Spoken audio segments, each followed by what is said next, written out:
The Syrian war has left thousands dead and large swathes of the country in the hands of militias as well as terror groups. Millions of Syrians have left their homes. Turkey is home to nearly 4 million Syrian refugees. Its aim in this operation is to create a peace corridor along the Syrian-Turkish border, where refugees can be resettled and live free from fear of the Assad regime or terror groups. The area Turkey is trying to clear was once home to Kurds and Arabs, but many locals have fled the area. This is what Syria looked like when Daesh was almost at the height of its power.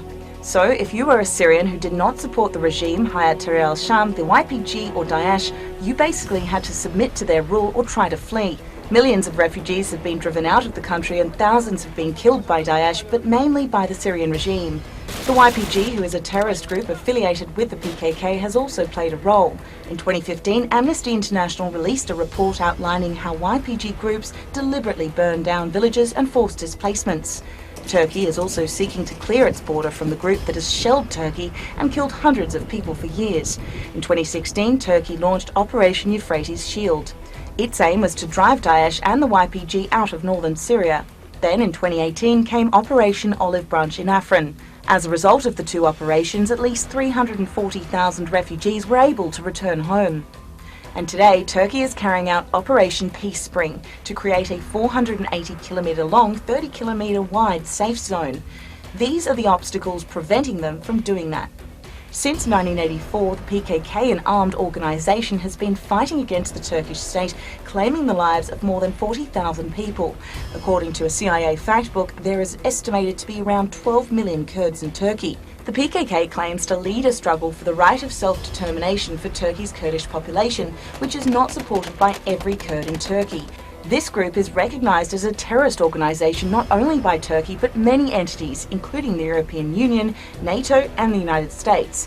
And yet the US has trained and armed the YPG since 2015. Why? Despite knowing that it's affiliated to the PKK, the US has seen the YPG as a key ally in its fight against Daesh in Syria, a strategy that has made Ankara unhappy. May I just say one thing?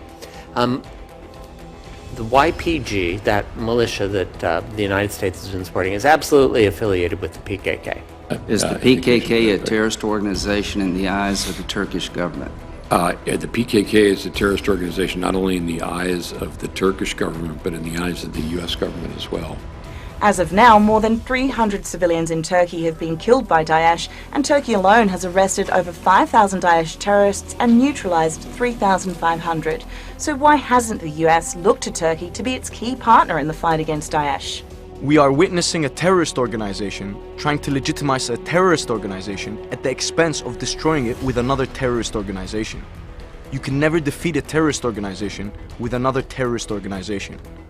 Instead, the US support of the YPG has emboldened the terror group, claiming to represent Kurdish interests. Yet many Kurds, if not the vast majority of them, oppose the YPG and the PKK. But that's not all. The US intentionally attempted to hoodwink the international community by asking the YPG to masquerade as a peace-loving democratic entity. They formally called themselves the YPG, who the Turks would say equated to the PKK. You're dealing with a terrorist enemy of mine, how can you do that, ally? So we literally played back to them, hey, you got to change your brand. What do you want to call yourself besides the YPG? And with about a day's notice, they declared that they were the Syrian Democratic Forces. I thought it was a stroke of brilliance to put democracy in there somewhere. In 2019, UN Secretary General Antonio Guterres said the YPG recruited 313 children and used many schools for military purposes. And that's not all. I was just speaking a little while ago with Senator Rubio about the Kurdish militia that we have relied upon. That Kurdish militia has been accused of war crimes by groups like Amnesty International. In some cases, Syrian refugees flee it and don't go towards the Kurdish areas. They run away from them. They go into Islamic State territory. As this operation begins to unfold, the YPG has threatened to release Daesh prisoners to thwart Turkey's attempt to secure the area and make it safe for refugees to return. Reports are already emerging that a prison holding 800 Daesh members formerly under YPG control is now empty. The prisoners have been let loose. So why is Turkey fed up? Turkey is the country with the largest Syrian refugee population. For years, it has asked for help from the UN and the EU to do its share in the humanitarian crisis and help create a safe zone to resettle refugees. Turkey has turned to its allies to get rid of groups terrorising the Syrian people, but the requests have fallen on deaf ears.